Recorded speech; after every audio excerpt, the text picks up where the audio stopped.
Good evening, everyone. I think I am clearly audible and visible to you all.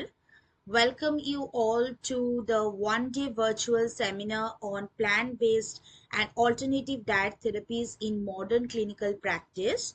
Welcoming you all on behalf of FSTN. This is Ms. Ishani Ganguly, Academic Coordinator and Faculty Head of FSTN Exploration Foundation. Welcoming you all along with our speaker to this one-day virtual seminar organized by FSTN Exploration Foundation in collaboration with Amalgam of Benevolent Dietetic Association, along with that IIFST Maharashtra under Skill India Mission. Without wasting much time, we will start, of course, our today's session. And it is a Sunday evening, and I am very much pleased.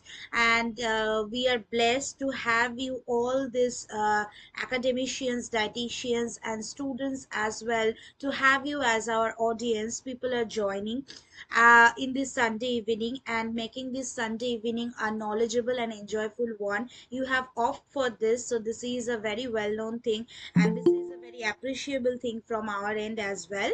So, welcoming you all on behalf of FSTN.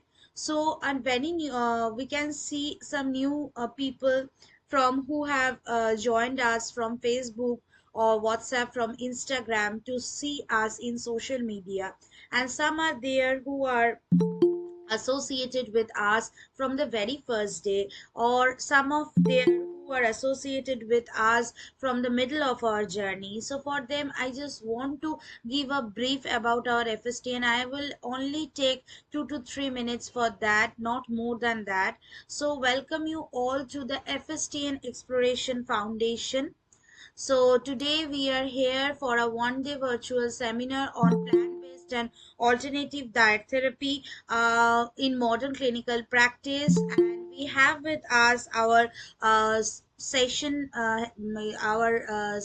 speaker, Miss Komal Srivastava, who is a registered dietitian, who is a gold medalist as well, and a certified diabetes educator. Along with that, she is indulged as a senior dietitian in Apollo Multi-Speciality Hospital, Kolkata. She is a very well-known face of our nutrition fraternity. Those who are attending seminars, webinars, various workshops, they are familiar to Komal ma'am's face and ma'am's talk and about ma'am's everything we are associated with. She is a very popular face, and we are pleased, we are blessed. Ma'am has a severe hectic schedule. In spite of this hectic schedule, ma'am has managed to give us time and say yes to FSTN. So we are very much honored to have ma'am today in this seminar organized by FSTN Exploration Foundation in collaboration with Amalgam of Benevolent Dietetic Association.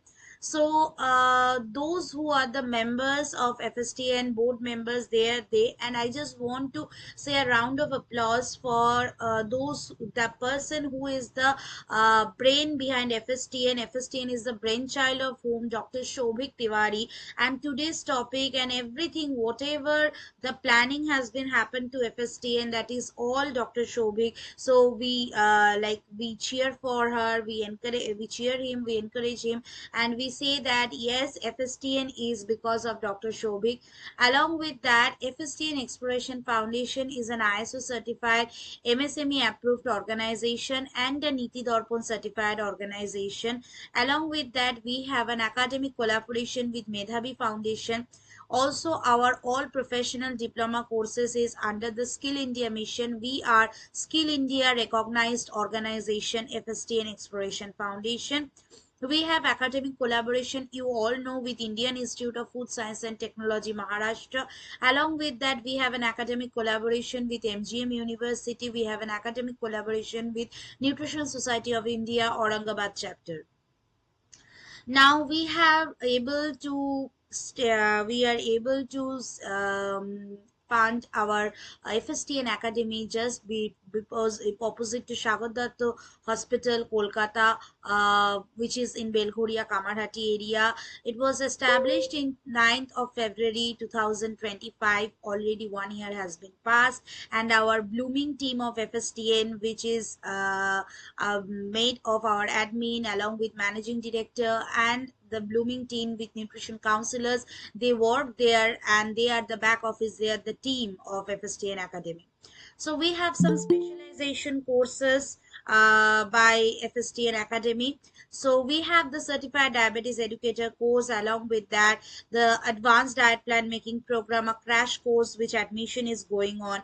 30-day crash course on space nutrition, certification course in GI nutrition, certification course in renal dietitian, which is one of the hotcake course of ours, certification course of ICU nutrition, another course is going on now for 1 month, and online certification course of pediatric nutrition and gynecology nutrition as well. We have a very two new batches of oncology nutrition as well, an advanced diet plan making program whose admission is going on now. And along with that, we have professional diploma in nutrition and dietetics under Skill India Mission, professional diploma in food processing and technology, along with that professional diploma in sports nutrition as well. So I would request Shagorika Chakraborty to please mute your mic. Along with that, FSTN Academy in collaboration with Amalgam of Benevolent Dietetic Association providing 3-month internship program on patient counseling and the doctor's chamber visit as well. So the real patient counseling which has been done by FSTN Academy, and specialized course on ICU patient dietary and nutritional management. That course is also going on. Specialized classes are taken by the ICU dietitians. And also along with these courses, we go for FSTN industrial visit. We have done our industrial visit to Coca-Cola, Mukhorochok, Parle food industry, along with that Bangla dairy industry. We also provide FOSTAC training, so we have more than 9 batches, and the last 10th batch, this is the 10th batch we have conducted with Sanjeevius College.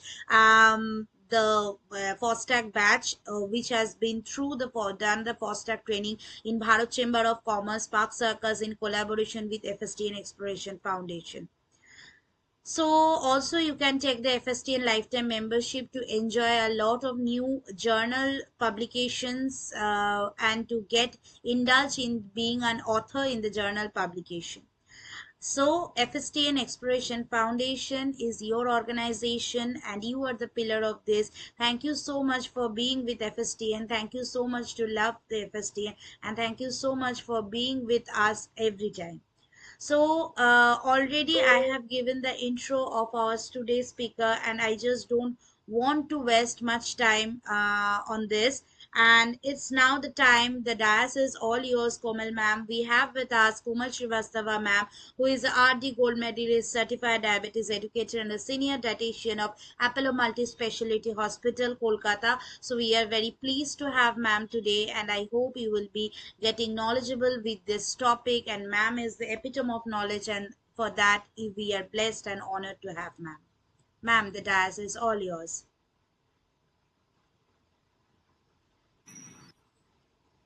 Thank you. Thank you so much for the introduction. Okay. So that's what I have informed Ishani about it. There's a lot of network issue over here with my Wi-Fi connection. So it might happen that in between the session, I might to put off my video so that the session goes smoothly. Okay, ma'am. No issues on that. And if any problem with my fading voice and all, kindly let me know so that Sure. I can again log out and log in. Kindly let me know whether my screen is visible or not. Yes, ma'am. The screen is visible. Okay. Now it is. Yes. Yes, ma'am. It is visible now. Okay. Okay. Okay. The topic which was given to me, I was actually very much excited to. I asked Ishani also yesterday night, like, who has given this topic, because this is something really very vast topic. Okay. And when I was going through the slides, I was going through the papers and all, and there were so many things to look into. But I have tried my level best to compile it in the most point, or things which are at most important that can be addressed, because disease condition and therapies and all is vast. That's why we have come up with so many different courses. But to know the basics, how the basics can be modified, what are the basics behind the plant-based in diet therapies. That was my aim while preparing this presentation. So now going further, let us first understand. I need to switch it off. Wait a minute. Okay. Just a minute.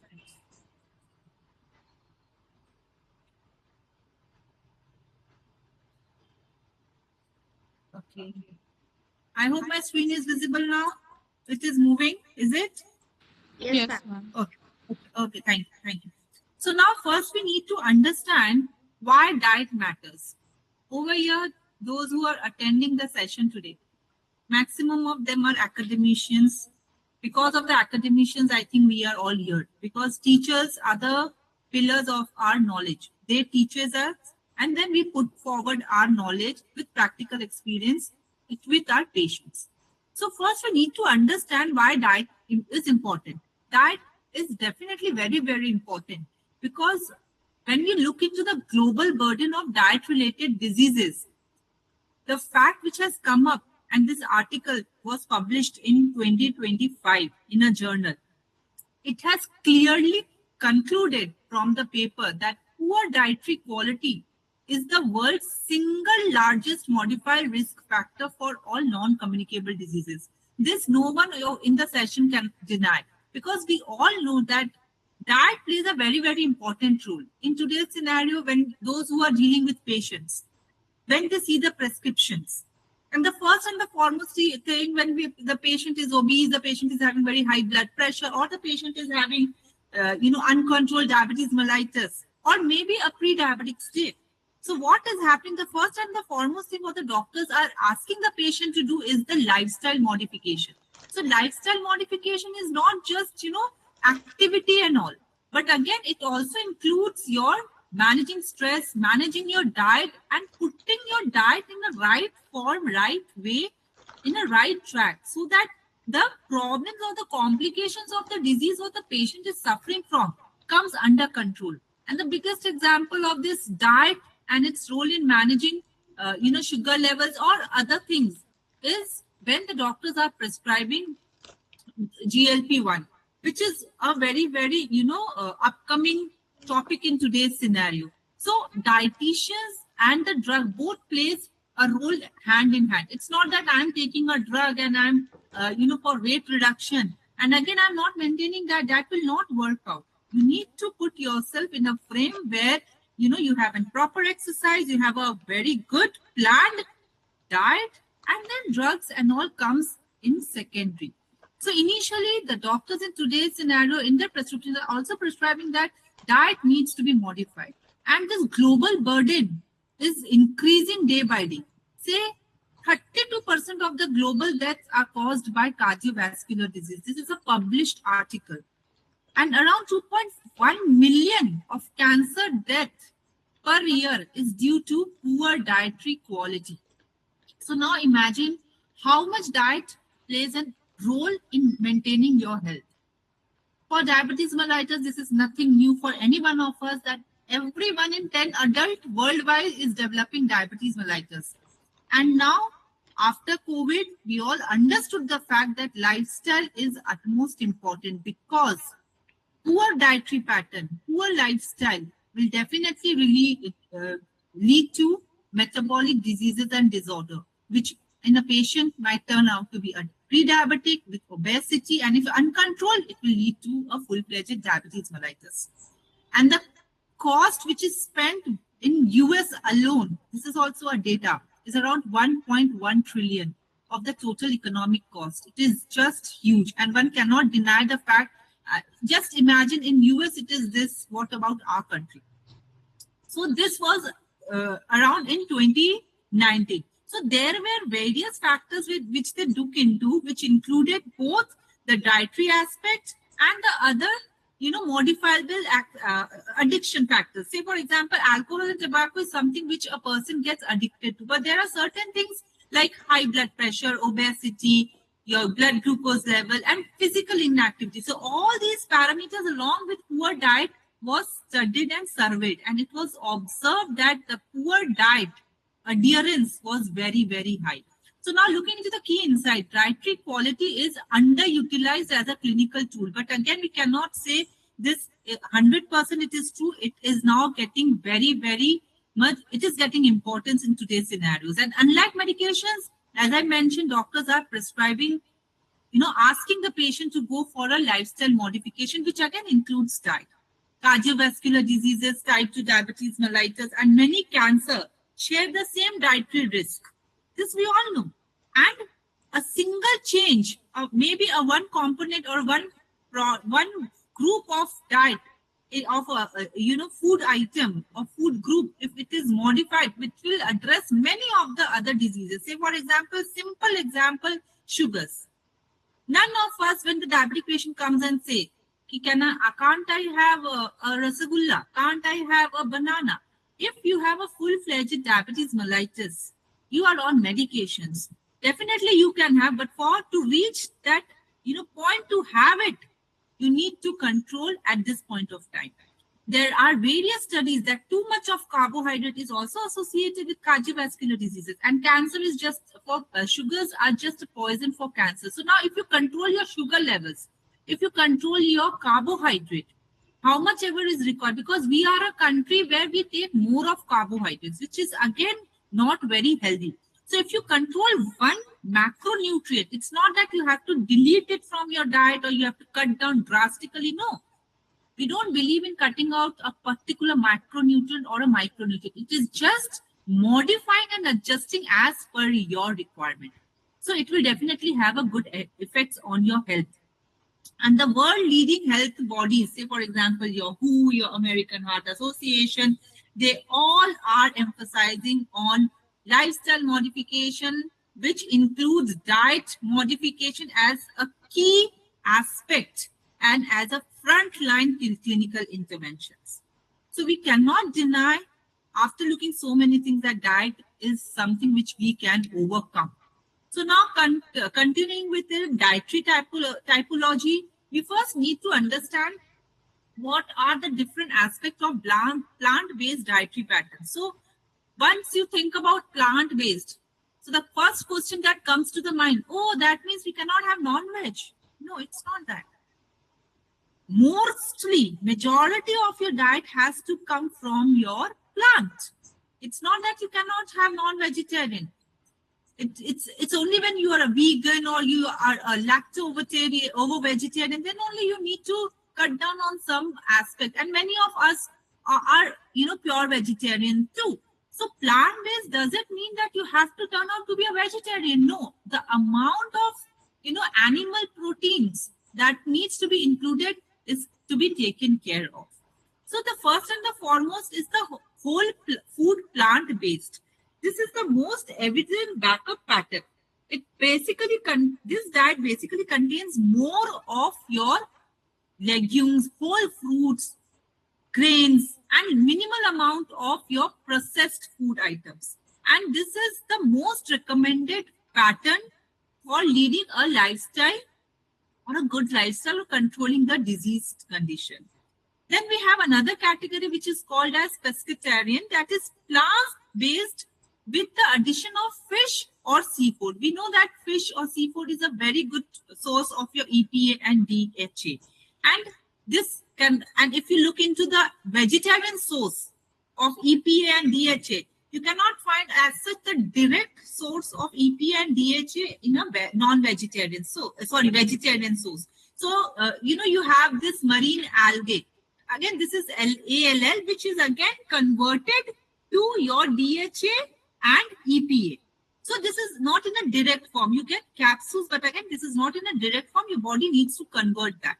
So plant-based or pescatarian are the class where there is addition of fish or seafood. Vegan, we all are very much aware of this diet till now. Vegan, they don't take any animal products, like they even don't take dairy and dairy products. And it is definitely nutritionally adequate. But again, it needs to be planned carefully, and definitely monitoring is required because many of the food items are absolutely excluded from the diet. The best example for this vegan diet is our cricketer Virat Kohli. He was initially a non-vegetarian. I must say he was definitely a flexitarian.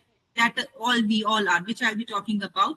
But again, for some XYZ reason, for his health conditions, he turned out to be a vegan. So now imagine the amount of food or the cost it costs him to have a proper plan, diet plan to maintain all the vital nutrients. And at one point of time, definitely they do require nutritional supplementation.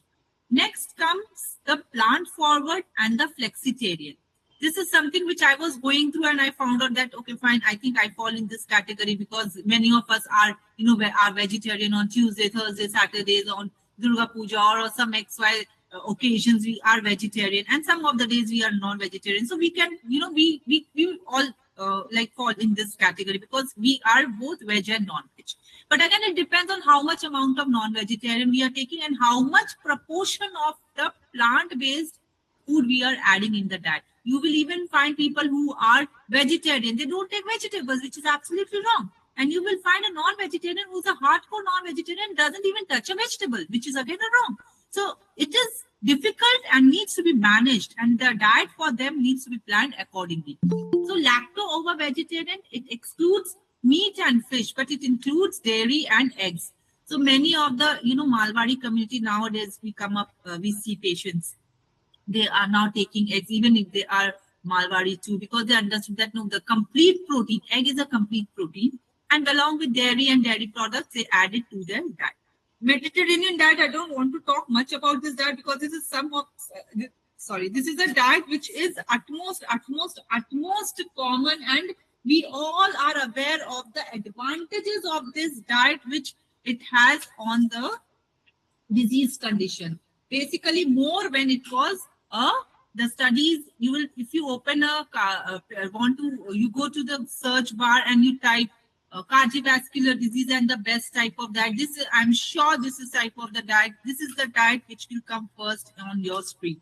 So a plant-based diet built on whole, minimally processed food delivers the maximum health benefits. A diet dominated by refined grains, sweetened drinks, and ultra-processed plant products, which is becoming a very, very common habit in our today's setup, even without meat, does not provide the same protection and may increase the disease risk. So, dietary quality and food processing also is utmost important when we look into the food group or planning a diet for the patients. Now, moving to the first and the foremost disease, or not a disease, a condition where diet basically plays an important role. So how plant-based diet protect our heart? It sounds very difficult, very weird. Okay, fine. Does the plant sources, or if we take more of vegetarian diet, plant-based means we are vegetarian, right? But that doesn't mean that it is only vegetarian. So how are we going to counterpart that? We just few slides back, I just mentioned about that cardiovascular disease remains the leading cause of death globally, and it accounts to around 32%. In the first slide also only I have mentioned, and this is the data which was published in a journal in the year 2025. So the evidence linked plant-based dietary pattern to reduce cardiovascular risk is among the most extensive in nutritional epidemiology, spanning large-scale prospective cohort studies, and the meta-analysis of these studies, which was done using the vegetarians, vegans, and the Mediterranean diet.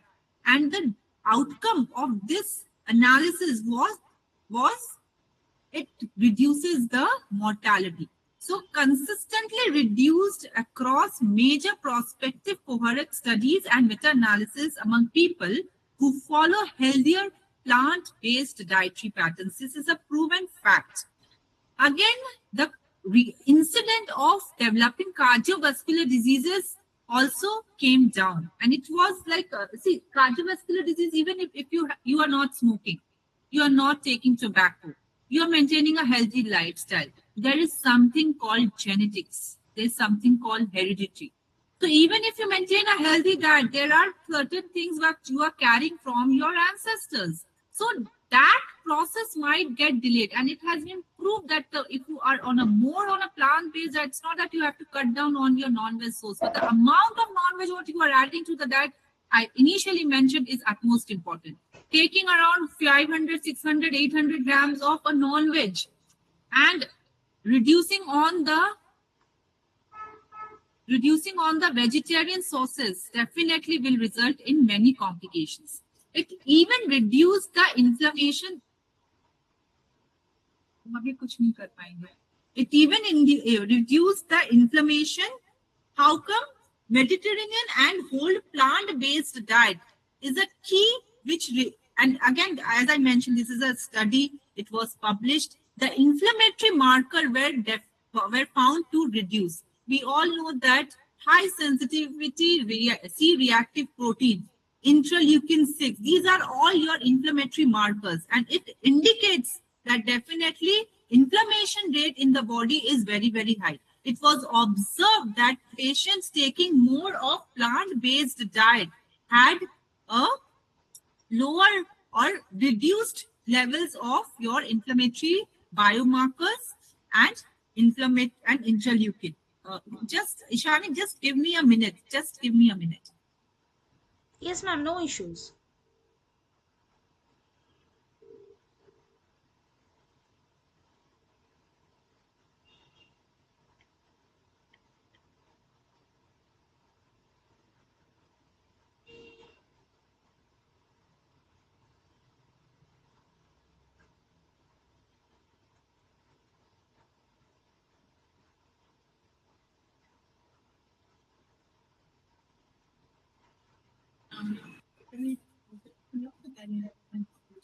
Sorry.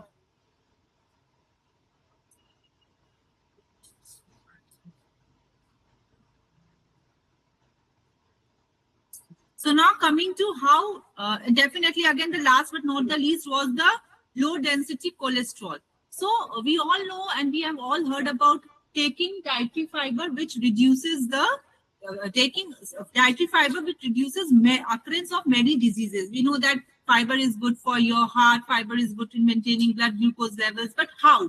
Soluble fiber, basically what happens when a patient or a person takes soluble fiber, it forms a viscous gel in the gut lumen. And when this gel is formed in the gut, it actually binds the bile acids and thus reduce their reabsorption. We don't want the bile to be reabsorbed back into the bloodstream. So now what happens? Extra bile is being removed from the blood. To remove this extra bile, now what is happening? The cholesterol actually doesn't get deposited. How? To make new bile acids, the circulating cholesterol is again used by the liver. We all know that liver is an organ which prepares bile, but again it is stored in the gallbladder. So what is happening? The extra cholesterol or the bile acids, they attract that and they doesn't allow the cholesterol to get accumulated. So again, a healthy liver, a healthy body, a healthy circulatory system is definitely there when you have a plant-based diet, which is basically more of your fiber. So how diet protects the heart? Dietary fiber, it reduces low density cholesterol, as I mentioned few minutes back, and definitely it has a good effect on controlling the blood pressure. Now coming to the polyphenols, it improves endothelial function. How? By increasing nitric oxide production. This nitric oxide production acts as a vasodilator and it thus reduces the oxidative stress. Potassium and magnesium regulates blood pressure naturally. So we know that a banana, for example, is a very good source of potassium and magnesium. That's why when you give that, when we have a low potassium diet, we don't suggest that to the patient. But again, we need to look into the alternative to have a healthy potassium and magnesium count in the body. Now, reduced. जल्दी दो.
So now reduced TMAO production. Now what is this TMO?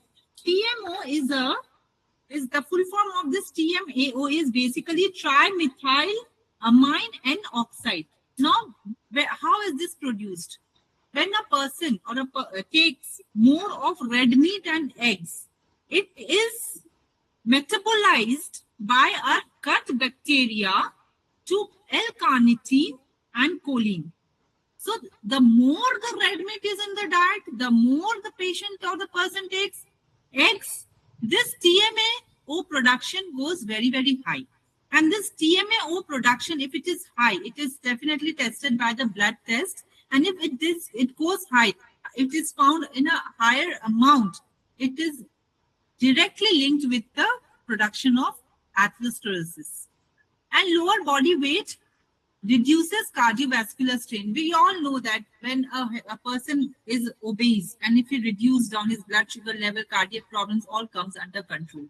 So this is how a plant-based. It's not that again I'm mentioning repeatedly. It's not that you cannot take a non-veg source, but again, how much you are taking is very much important. And this was because of so many complications in today. If you look into the ICMR recommendation RDA, the protein requirements for Indian setup has also come down. So this was one of the various studies which has come up, and it has clearly mentioned the more the inclination is there for a non-veg sources, it will definitely lead to higher amount of complications in future. Now coming to a clinical trial, this was one of the best, a trial which I have put it forward, which was called as Predimed trial, and it was observed with 33 randomized controlled trials, which included around 3,476 participants. And there were two wings in this diet. One was the Mediterranean diet, and the other one was the low fat, which was the control group. Now, the period of the study was around for 12 months, and it was found in higher cardiovascular risk adults, a Mediterranean diet enriched with olive oils and nuts reduced the major cardiovascular events by 30%, MI, that is myocardial infarction, by 28%, and stroke by 33%. And they even mentioned a caution that ultra-processed plant foods are definitely not a very good source, though even they say that it is healthy, but we need to look into the ingredients. Nutritional labeling needs to be checked before taking any of the processed foods. So this was one of the study which was very renowned, and it was again published last year only. So more of Mediterranean diet, they do have non-veg also into it, but again the content of your plant-based in form of your legumes, your whole grains, your nuts are very, very high. So now looking to the another disease condition, that is your in type 2 diabetes mellitus, how a dietary control, medication reduction, and the evidence of remission can occur if you follow a plant-based diet. So again, in the first slide, if you recall, 1 out of 10 adult develops diabetes, and 90 to 95%, again I am recalling the same thing, is because of the lifestyle. So when we talk about this lifestyle, so that needs to be addressed and managed. Large-scale prospective cohort studies and the meta-analysis consistently showed that people who follow a healthy plant-based dietary pattern have 19 to 23% lower risk of developing type 2 diabetes compared to omnivores. Omnivores are who take both veg, non-veg. So it's again, they have emphasized that plant-based dietary pattern have got a very good effect in controlling the or lowering the risk of type 2 diabetes mellitus. Definitely, it has an impact in the medication reduction. So, in clinical trial, plant-based dietary intervention enabled significant reduction in glucose lowering and cardiovascular medication requirements also. Patients, they have a better glycemic control, and it improved their fasting blood glucose, HbA1c, and insulin sensitivity. We all know that either it is the problem with the production or the receptor or the sensitivity. So it was improved. And clinical trials have now documented type 2 diabetes remission in patients following intensive whole food plant-based lifestyle intervention. So how does the diet work? High fiber content, it slows glucose absorption, thus it controls the sugar spikes. So when we plan a diet for a diabetic patient, carbohydrate becomes the most key component of planning a diet. So when we are planning a diet, it cannot happen. We will not give rice, we will not give starch, we will not give chapatis, we will not give oats. But again, we will look into the concept of combining high fiber component or food along with the normal food items so that the fiber content goes very high. Now, I'm sure many of you all have heard this new technique of how to eat the food. How do you counsel a diabetic patient to eat food? So it is always good to have a plate method where, everything is just put it in right portion.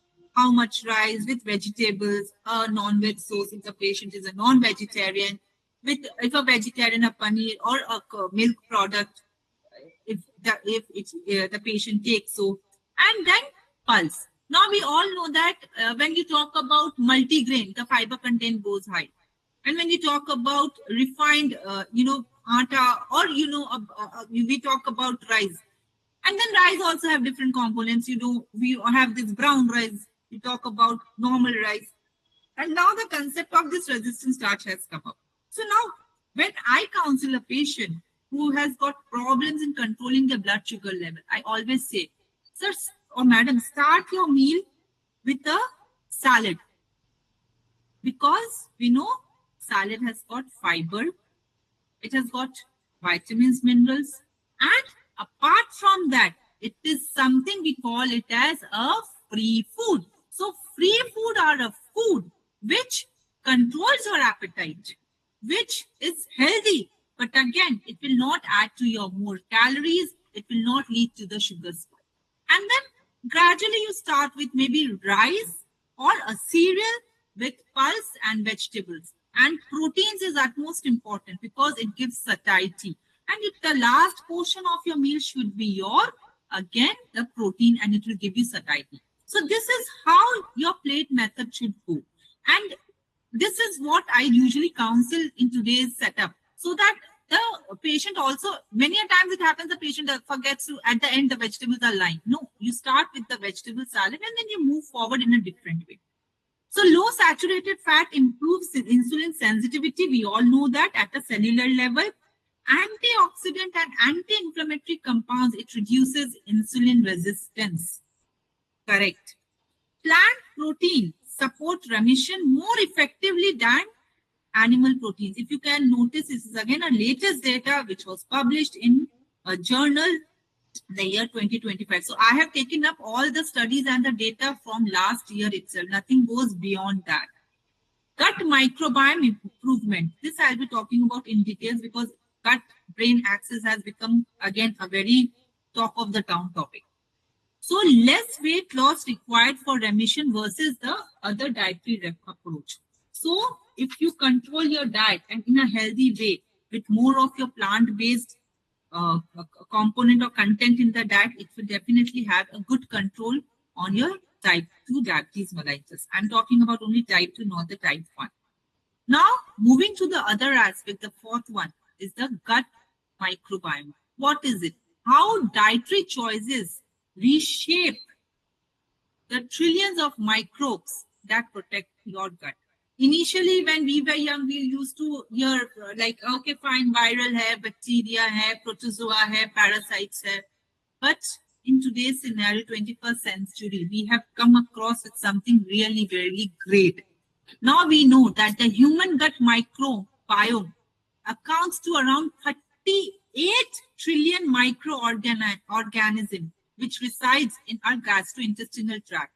And it has got its impact on our immune system, on our metabolism, on cardiovascular health, on mental health and neurological functions. So this again is a study which was conducted with taking into account 21,561 individuals.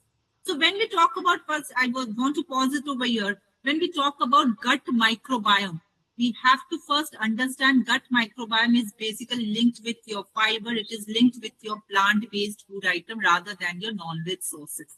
This is something which is very, very, common, and this is something which we need to know. So this is one, till date, this is one of the largest study, and 5 international cohorts were carried out, and it found out that diet quality is the primary driver for a gut microbiome health. So on the left side, if you can see the bars, and there, and from down to up, if you go, it is like F. prasuntizi, then we have bifidobacterium, and then we have Rosebeuria. These are the 3 class of bacteria we can consider as a protective and a healthy.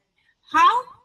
First of all, plant-based diet enrich health-promoting bacteria. I spoke about those 3, and they are all linked with lower BMI level, in controlling the blood pressure and in controlling the cholesterol also. So, gut microbiome bacteria have got a protective, it protects the body and the gut too. Now, coming to the harmful bacteria, definitely it decreases when you can reduce the consumption of red meat. Definitely your inflammatory parameters will be under control. But again, if that increases, your inflammatory biomarkers will also increase simultaneously.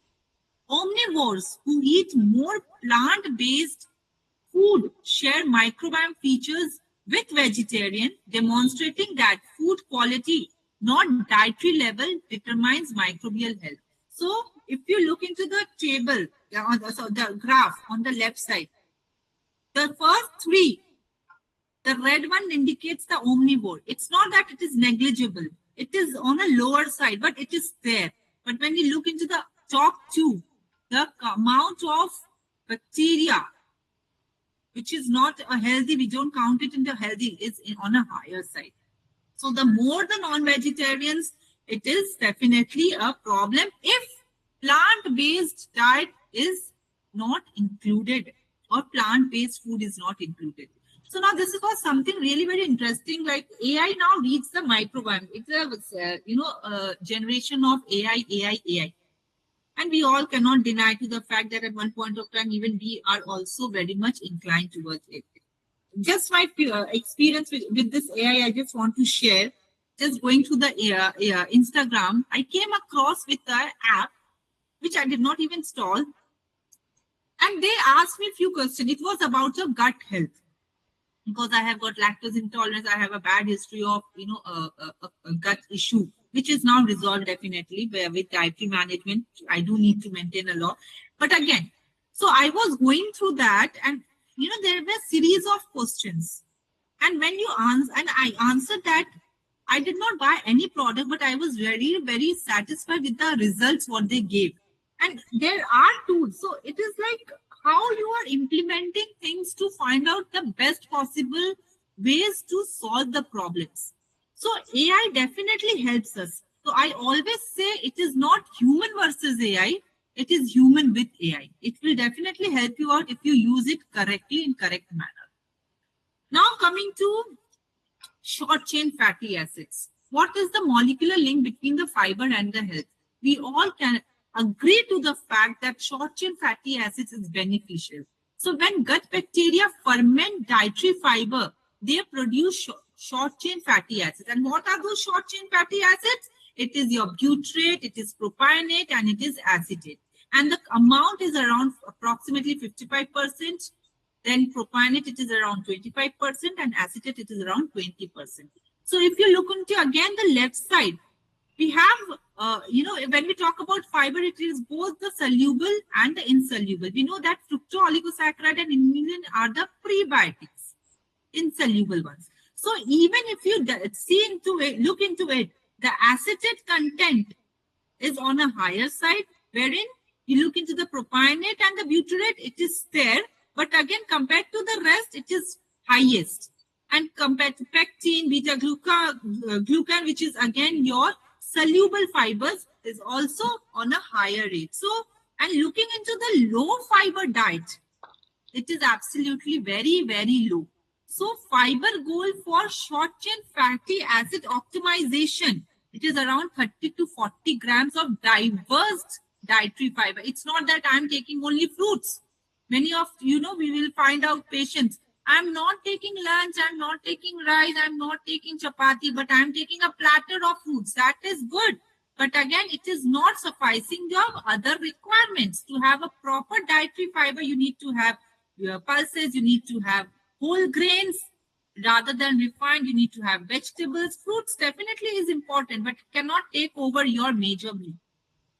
So this is how it should be planned. So basically, when we talk about fiber requirement, how much should be the fiber requirement for our Indians? It is approximately 14 grams per 1000 calories. So now if I give 1600 calories, so how much should be my fiber requirement? 1000 may 14, and then we calculate. But again, it is not coming to 30 to 40. But to come it to 30 to 40, that means we have to increase more of plant sources.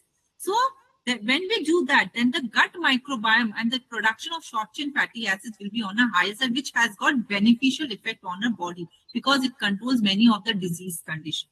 So when we talk about butyrate, it is the primary energy source for gut lining cells. It reduces intestinal inflammation. It strengthens the gut barrier and prevents leaky gut.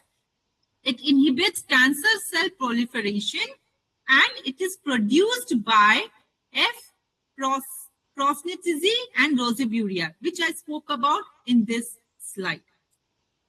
Next is the propionate. It travels to the liver and thus inhibits the low density lipoprotein synthesis. We don't want LDL levels on a higher side. We always want our HDL levels on a higher side. So for that, which short chain fatty acid is important? It is your propionate. Then it stimulates satiety hormones. We all know about ghrelin, we know about leptin. So another satiety hormone which we talk about is your protein YY, peptide YY, sorry. It is found, it is secreted in the gut, and it helps in regulation of appetite and thus gives the feeling of fullness. Then propionate also regulates your blood glucose, and it produce healthy bacteria. Last but not the least is the acetate. It enters systemic circulation and it modulates immunity. So when we spoke about healthy bacteria, and we spoke about that it is important because it has an effect on the innate immunity. So when we talk about immunity, it is basically linked with your acetate. So it crosses the blood-brain barrier and gives neuroprotection. It regulates fat tissue metabolism, and it is produced by bifidobacteria also. Oh, so sorry. Is my screen visible? Yes, ma'am. So till now we spoke about short chain fatty acids and gut microbiome. Next, again, talk of the town, intermittent fasting and time restricted eating.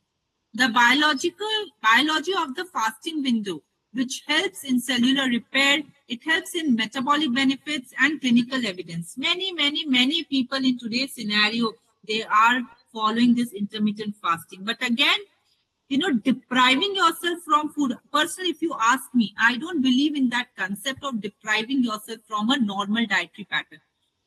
But there are people who are comfortable in doing so. So when they are comfortable in doing so, how it is affecting our health. That is also important. So from my experience, again, I will share uh, patients who come up to OPDs with intermittent fasting, and when you take a recall, they have ended up in a disaster, and that's how they have come up. They are having complications, and when you take a recall, that's why you need a trained dietitian, a trained personnel to give you a guidance. You cannot do everything with Google Baba. Even if you have some problem, you go to the doctor. Similarly, you cannot overlook diet, because now diet on is treated as a frontline treatment for many disease conditions. And when you take a recall, you land up in listening things which actually should not be taken, even if the patient is not into any of the dietary plan. And they come up with other complications because they feel, and what they followed from maybe any social media or YouTube, which was actually very wrong. So now what is it actually? Intermittent fasting encompasses several structured dietary patterns. Basically, there are different patterns of diet. It is 16 is to 18. When we talk about 16 is to 8, sorry, it is time restricted eating what we talk about. Basically, 16 hours of fasting and 8 hours of eating. But what exactly you are eating in that 8 hours is at most important. Then next type in this intermittent fasting is your 5:2 diet. That means 5 days I am having absolutely normal diet. And now what is that normal diet or normal eating for me? It can be your all the food items, even a junk. But again, 2 consecutive days I am fasting, I am not eating, which is not actually very correct. And what I am eating is actually accounting to around 500 to 600 kilocalories. And last but not the least is the alternate day fasting. That means I am not eating today the whole day, and next day I'm eating everything. So this, mismatch is not at all suggested. So when we do the 16 hours of fasting, there are different hours gap and its effect. So from 0 to 4 hours, which we term as that fed state, the glucose, which is the fuel, is actually metabolized, insulin is elevated, and there is active nutrient absorption and glycogen synthesis. Moving to 4 to 12 hours, it is basically your post-absorptive state. What is happening? The glycogen is mobilizing and gluconeogenesis begins. What is gluconeogenesis? I think everyone over here knows. It is production of glucose from the non-carbohydrate sources. Next, 12 to 16 hours, it is early fasting. Ketogenesis begins. This is what exactly is being actually the target for any weight reduction or any metabolic switch, because we want the ketones to occur so that there is a reduction. And then 16 to 24 hours, which is again a fasting stage, we term it as a autophagy activated. Now this phase is actually, if you look into it, is in a green phase. That means it is the most approved and the most accepted phase of this intermittent fasting, because this is something for which 16 hours of fasting and 8 hours of eating is being done. So now what is happening in this autophagy phase? It is termed as a cellular self-cleaning. Fasting activates autophagy, the body's cellular recycling mechanism. Damaged proteins and organelles are broken down and rebuilt. We all know that our body also have a defense mechanism. There, things which are not required, damaged things are excreted from the body, and again, new repairs built up, occurs. So this process is linked with slower aging, cancer prevention, and improved neurological health. Next is your insulin and blood sugar.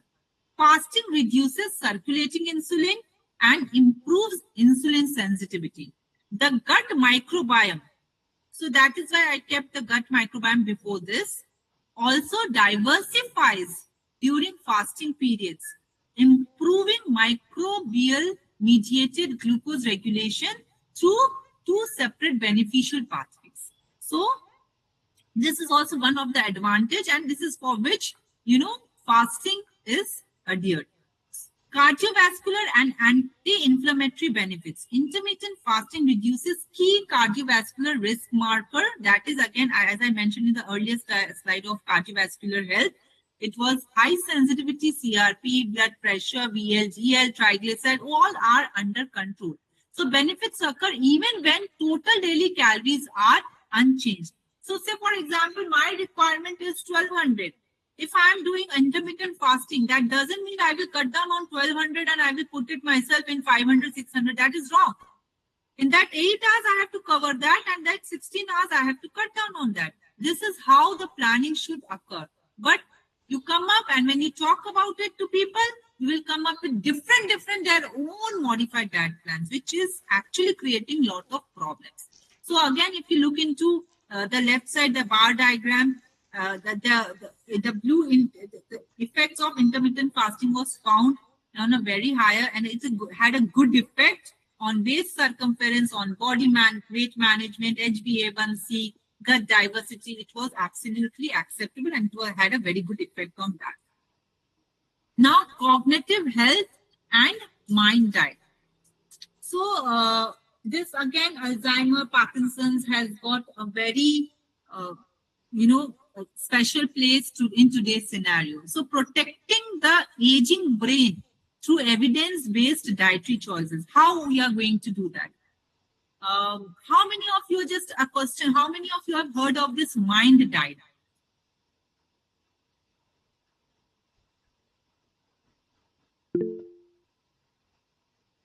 Can anybody answer? I don't want to go back again. It will be a problem for me, because of this connectivity issue.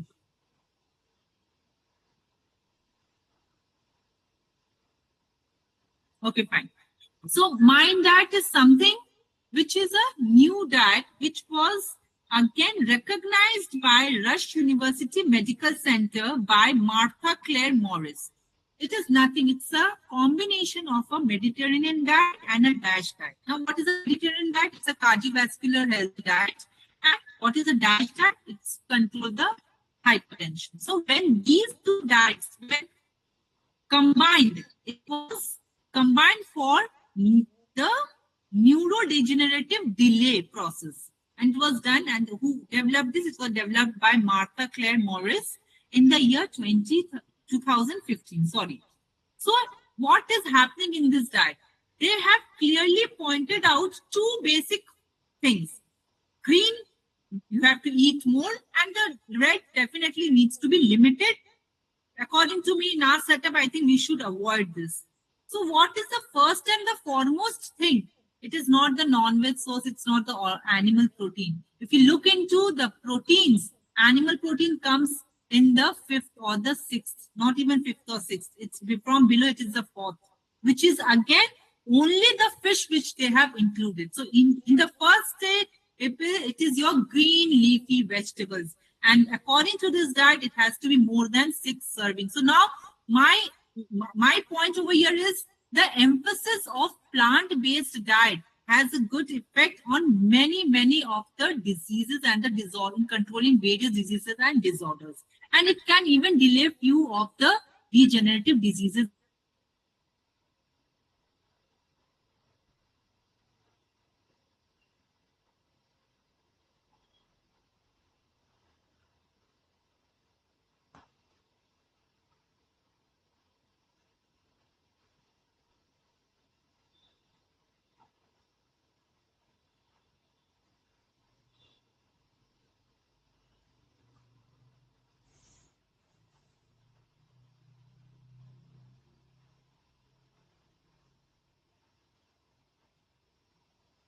So, sorry, that also we need to take into account. And foods, definitely what is listed out here, it is something even we don't consider it as healthy. So if you don't consider it as healthy, that means how much bad effect it has on our health. So how diet protects our brains? So berries, it has got flavonoids, flavonoids, which reduces amyloid plaques and thought tangles, which is basically, these two are the Alzheimer's hallmarks. Then inclusion of green leafy vegetables, as it contains lutein, folate, vitamin K, It lowers the cognitive decline. Olive oil and nuts, we all know, has got an anti-inflammatory protections. Then fish, as I mentioned, we cannot overcome the importance of omega-3 fatty acids in our diet. We need to reduce on red meat and sweets. Sweets is something which I mentioned in the very first slide, because sugars are considered as a bad, uh, sorry for using that, but it is not considered in a very, very healthy column too. Diverse plant foods improved gut microbiome, gut-brain axis, and reduced neuroinflammation. Say, for example, simple example, you do test, patient is having altered bowel movement and the patient is diagnosed with IBS. IBS, now what is it? It is the gut-brain axis which is disturbed. There is low micro good healthy bacteria. So now what to do with to produce that good healthy bacteria? We need to follow something which is called as a low FODMAP diet. And when you follow low FODMAP diet, there are step by step that needs to be followed, wherein plant sources is emphasized even in that condition. This is a very simple example what I have given. And overall pattern for better cardiovascular health and improved blood flow through the brain, which is very, very important. So now what is nutritional safety and adequacy? What to monitor, what to supplement, keeping plant-based diet safe and complete. See, when we talk about plant-based diet, there are higher risk of, developing different types of deficiencies. We cannot deny that. Simple example again from my practical experience, those who are vegetarian. No, my child doesn't take any vegetable, he takes only potato, he takes only fried items, that too aloo bhaja. So these are all your unhealthy dietary pattern. You are a vegetarian, but you don't take any vegetables. So definitely you are going to get into something which is called the nutritional deficiencies.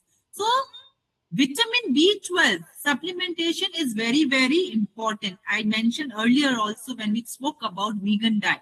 And daily supplementation is around 50 to 100 microgram of cyanocobalamin, which is non-negotiable for all vegans, because we know they don't take any milk products too.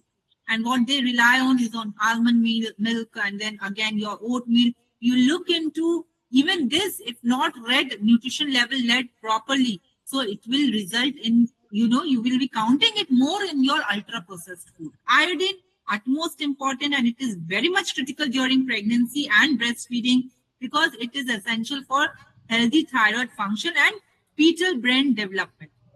So most plant-based foods are low in iodine. So we need to supplement with iodized salt, or maybe a supplement of 150 mu per day. Vitamin D, primary source is sunlight, not food. So this we need to understand, and we are so obsessed with so many celebrities talking about sunscreen, and we cover ourselves from with sunscreen. Even I am also in that category. But what is actually happening? Somewhere or the other, we are not absorbing sunlight, because it's vitamin D is called a sunshine vitamin, and it gets, it is produced in the body once we are exposed to sun. So supplementation becomes utmost important, especially during winter season. Omega-3 fatty acids, as I mentioned, plant foods provide ALL, not the EPA and DA directly. So body's conversion rate is only 5 to 10%. And algae-based omega-3 supplements needs to be given, and for brain health, pregnancy, and older adults. And if it's a vegetarian, a vegan, it is utmost important to consider these supplementation. Now you imagine you are not taking proper food, but you are relying on supplements. So we need to choose things wisely. But cultural background, definitely we cannot overcome. But there are certain things, if you mix and match, you need to inculcate different things. That's why, in today's scenario, many of you, when we were studying dietetics, when I was studying in my BSc, MSc, seeds and nuts were important, but how many of us were taking pumpkin seeds, sunflower seeds, flax seeds? But from last 10 years, this has become a normal pattern. And the most common thing, people now, today's scenario, they are taking for weight reduction, chia seeds. But they don't understand that chia seeds are definitely good. But chia seeds cannot be given to a cardiac patient. It should not be given to a patient with high blood pressure. because the potassium content is very, very high. So we need to look into that also. Just because someone has said and we are doing it is absolutely a wrong practice. Calcium, replace dairy with calcium, tofu, kale, bok choy. Fortified bok choy is something I don't think so. We get it over here. I have not seen in our state. Fortified plant milk and almonds. And the target is around more than 1000 mg per day.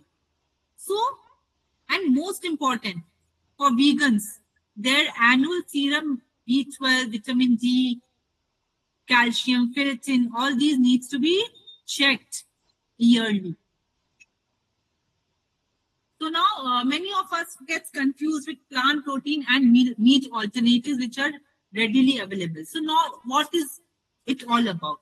So when we talk about meat alternative, the best whole plant foods proteins is your lentils, chickpea, black beans, tofu, tempeh, tuna. These are all your sources of whole food plant proteins.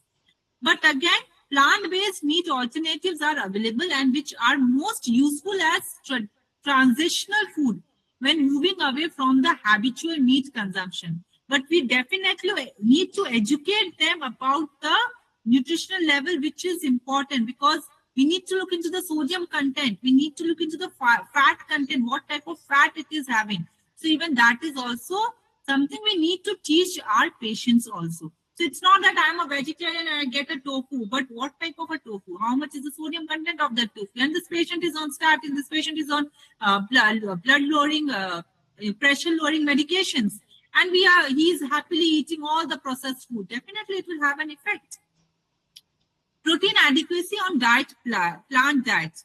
Well-planned, plant-based diet provide adequate proteins for all life stages.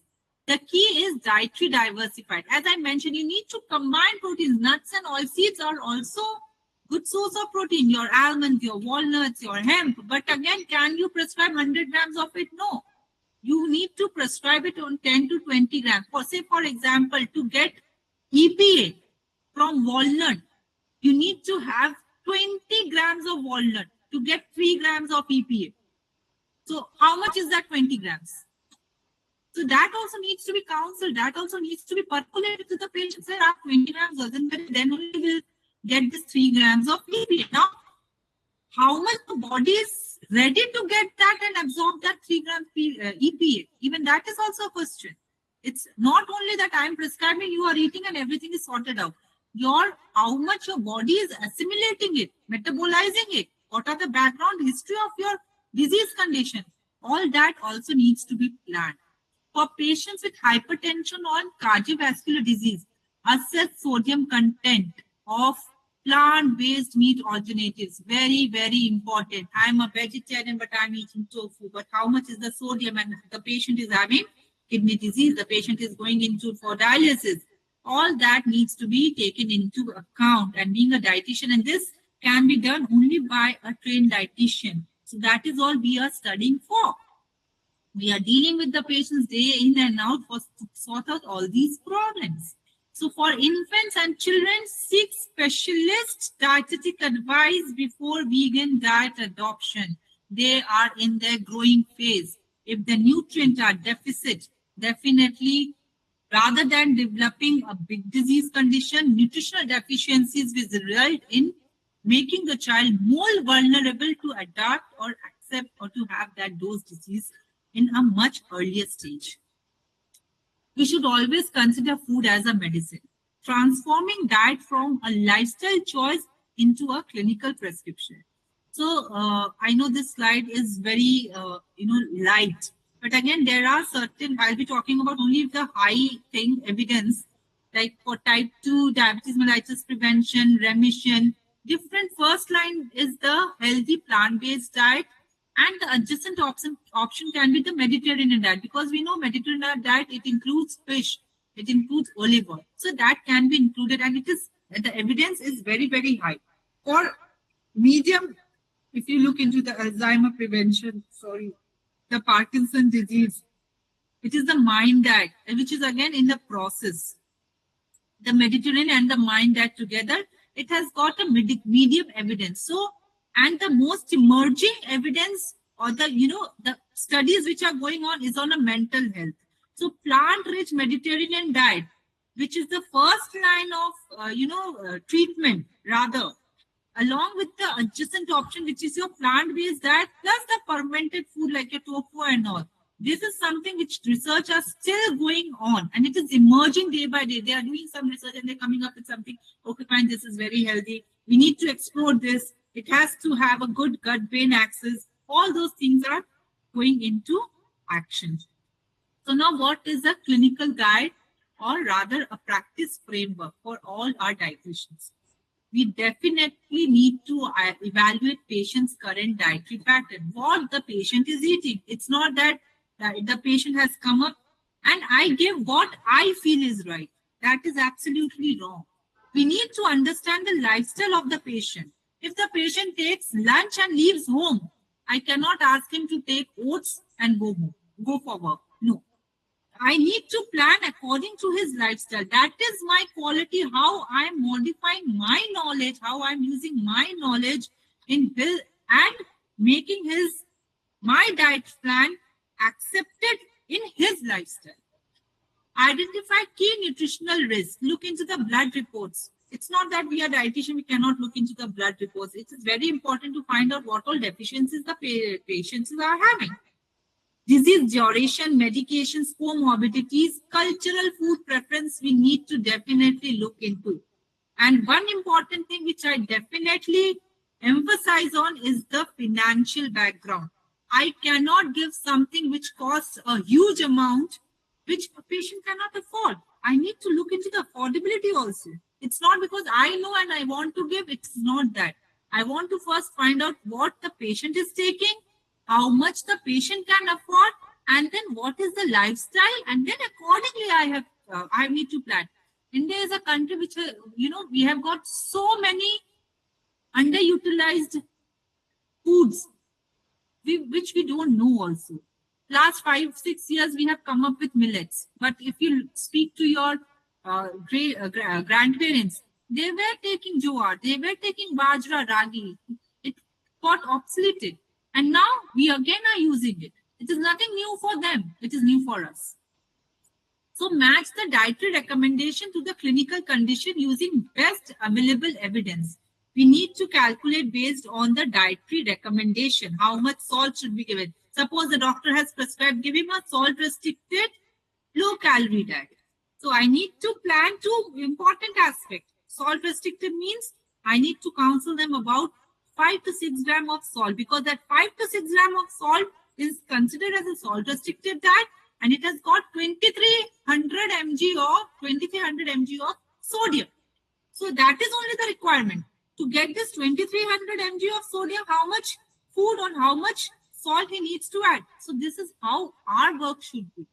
And now coming to the calories, so the patient is obese, low calorie, then how much calories we need to give. Now, when we are prescribing the calories, we need to look into the physical activity of the patient. So even that is also important. Next is write the specific dietary prescription, food groups, portion guides, how you are counseling and how better the patient or the family member adheres to it and understands. Review after 3 months. This is something which is very important. HbA1c, lipid profile. What I usually say, whenever you come to your doctor for a visit, you don't need to pay. You just call me and just give me the report how your parameters are working.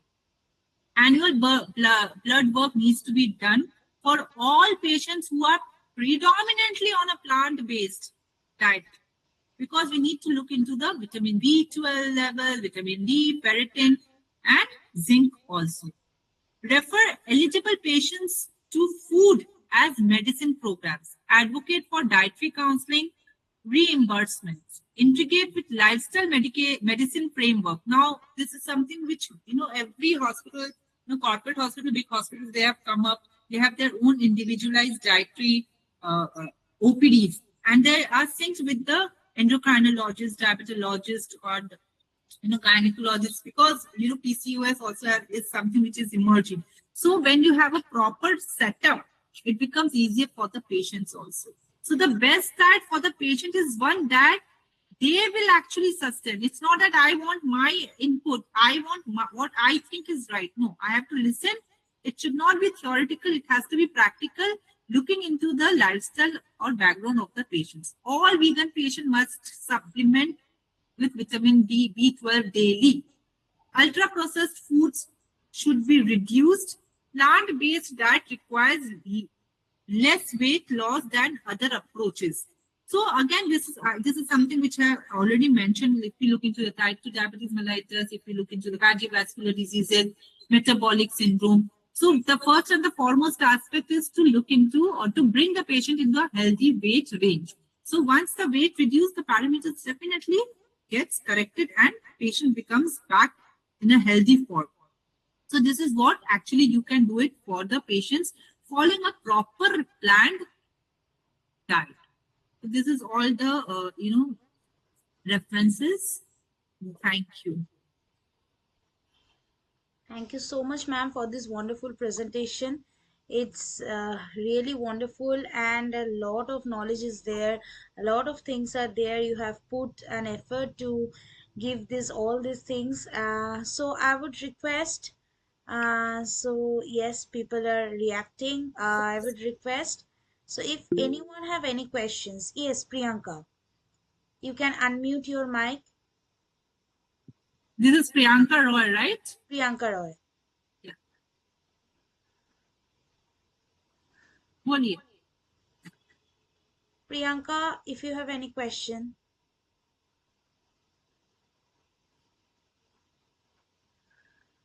So if any other one have any questions, I have. Okay, Trinayani, please you unmute your mic. Yes. Yes, this is Trinayani. So I would like to ask, how does a ketogenic vegetarian diet can differ from a traditional ketogenic diet? I need to switch my video. Could you please tell me how does Your a voice is ketogenic cracking. how does Your voice is a breaking. ketogenic diet differ from a traditional diet? Trinayani, your voice is breaking. Hello. Yes. Tell us. Hello. Yes, tell us. How does You can put it how on does a the ketogenic box. vegetarian diet How does a how ketogenic does a ketogenic vegetarian diet differ Yes. from a traditional ketogenic diet? How Differ from a traditional traditional ketogenic diet. diet?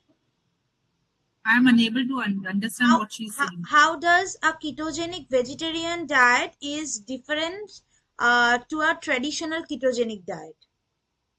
So Yes, first of all, ma'am. I want to ask her, what do you understand with the ketogenic diet?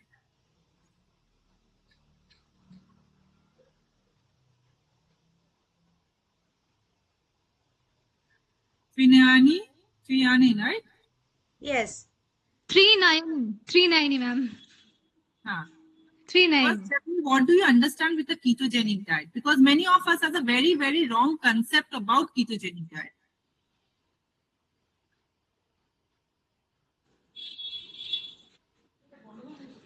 Okay.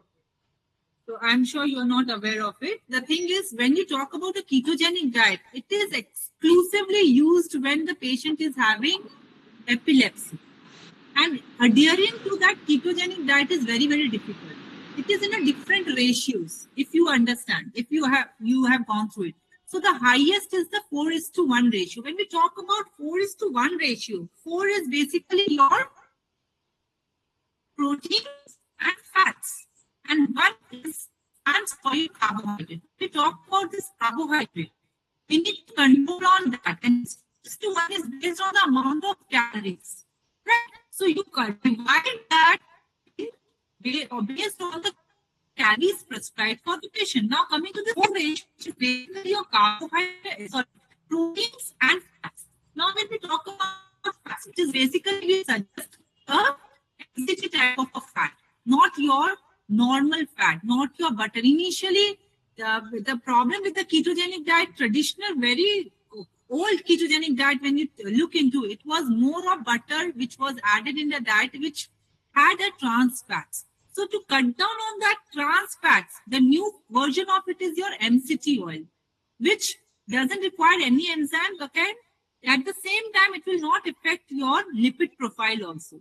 So this is the changes, tradition and the new one. Again, when you look into the protein sources, definitely will not give a very high or a very fat containing that like your mutton and all. Lean meats can definitely be added when we talk about proteins. Now coming to the carbohydrate, I spoke about something which is called as free food. So those free food can definitely be added, which is again a very, very low source of your carbohydrate. When you talk about one portion, when you calculate, you come up with only 25-30 grams of carbohydrate. So how will you give that 30 to 25 to 30 grams of carbohydrate? You need to calculate on the cereals, and it will come around to 5 to 10 grams of cereal for one meal. So how are you going to substantiate that? You have to give more of your proteins, which is your egg whites, which is again your lean meat, definitely fish, which is good source of omega-3 fatty acids if the patient is non-vegetarian.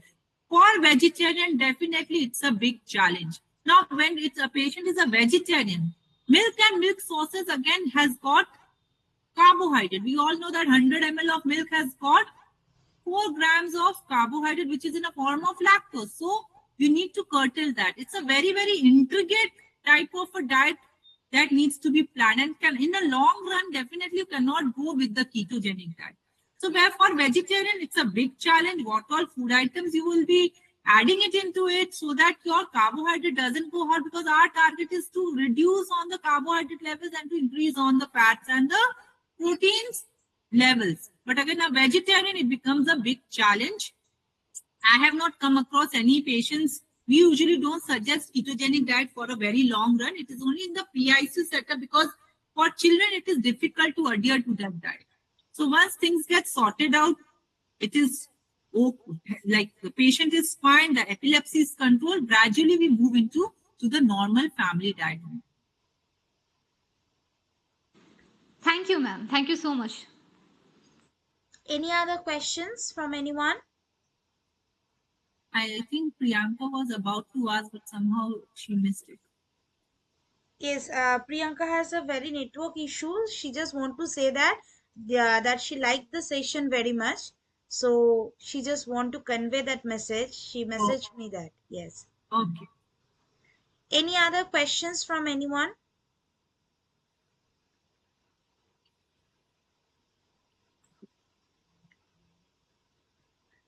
Heavy dose हो गया लग रहा है.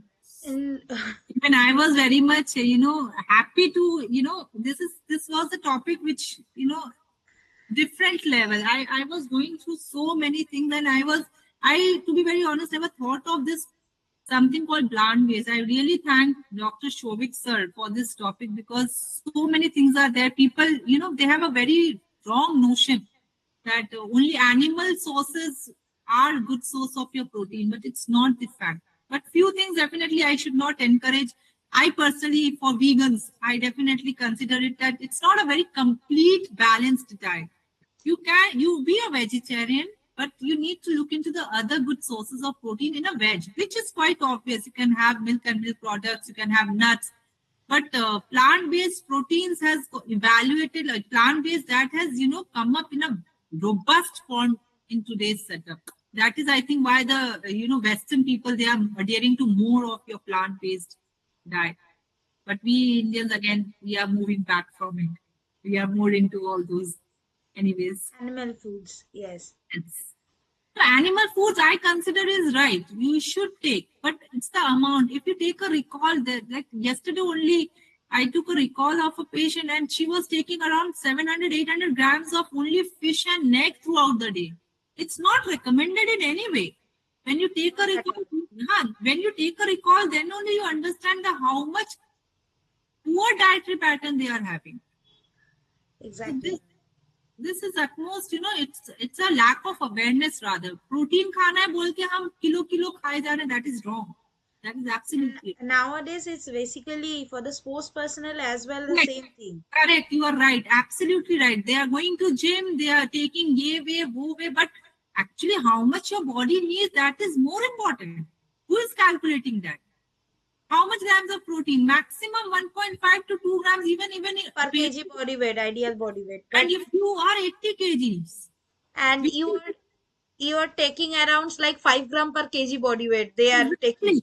because they are what I felt in, like, my experience, when you prescribe 80 grams of protein, for example, they think 80 grams in non-veg se aana hai. They don't have this concept of high biological value protein.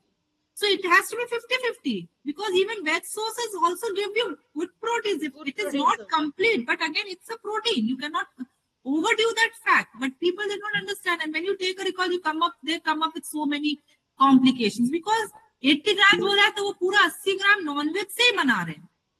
अरे veg को भी उसमें count को, that means you are landing up more than 150 grams actually.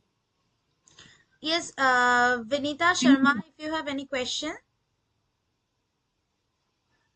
Yes ma'am. Yes, please. हम protein की बात कर रहे हैं, तो जैसे प्रोटीन मैम ने बोला कि जितना बॉडी वेट होता है उतने ग्राम की नीड होती है, बट एक्चुअल जो हमारी डाइट होती है उसके थ्रू हम उतना प्रोटीन नहीं ले पाते हैं. देन फिर हम प्लांट प्रोटीन या कुछ भी सप्लीमेंट प्रोटीन का सजेस्ट करते हैं या लेते हैं, तो वो सही है कि हम जो उससे ले रहे हैं तो वो कितना लेना चाहिए. बॉडी वेट अगर 80 है तो 80 ग्राम वो प्रोटीन लेना चाहिए, क्योंकि मैं प्रोटीन रिच डाइट भी ले रही हूँ, तो 10 ग्राम या 20 ग्राम ऐसा कुछ करके ले सकते हैं. मतलब क्या होना चाहिए इस केस में? there is a concept behind planning a diet. So अगर आपका 80 ग्राम प्रोटीन रिक्वायरमेंट है, ठीक है, पहले तो जो मैंने पॉइंट आउट किया, मुझे तो पहले रिकॉल लेना है कि रिकॉल से मुझे समझ में आएगा आप एक्चुअली में कितना ग्राम प्रोटीन अपने डाइट में खा रही हैं. अब वो जो प्रोटीन खा रही हैं आप, वो गुड क्वालिटी प्रोटीन है ना कि नॉर्मल प्रोटीन है.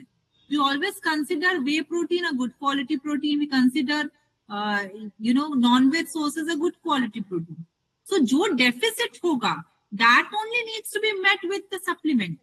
इट्स नॉट दैट कि अगर 80 ग्राम बोला है हम 80 ग्राम सप्लीमेंट से बिल्टअप कर रहे हैं. नहीं, यहाँ पर रिकॉल का बहुत इंपॉर्टेंस है कि आप पहले कितना खा रहे हैं, मैं पहले वो फाइंड आउट करूं. जो डेफिसिट है, जो रिक्वायरमेंट है, उसके हिसाब से again I will prescribe you the supplement कि कितना एक्स्ट्रा आपको ये सप्लीमेंट से कितने स्कूप आपको ये प्रोटीन्स मिलेगा, which will again balancing your और meeting your protein requirement for the day.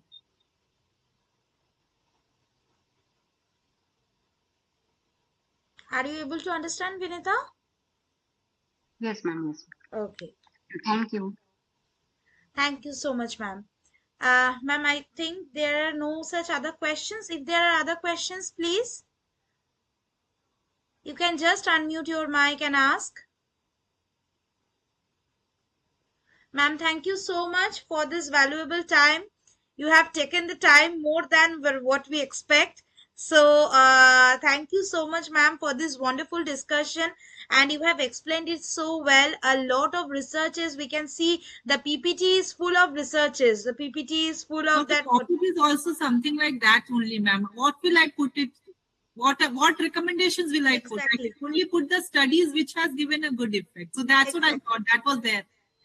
That was there, and it's a wonderful slide, ma'am. So if it possible, then you can share the slide with me so that we can give it to the students if possible.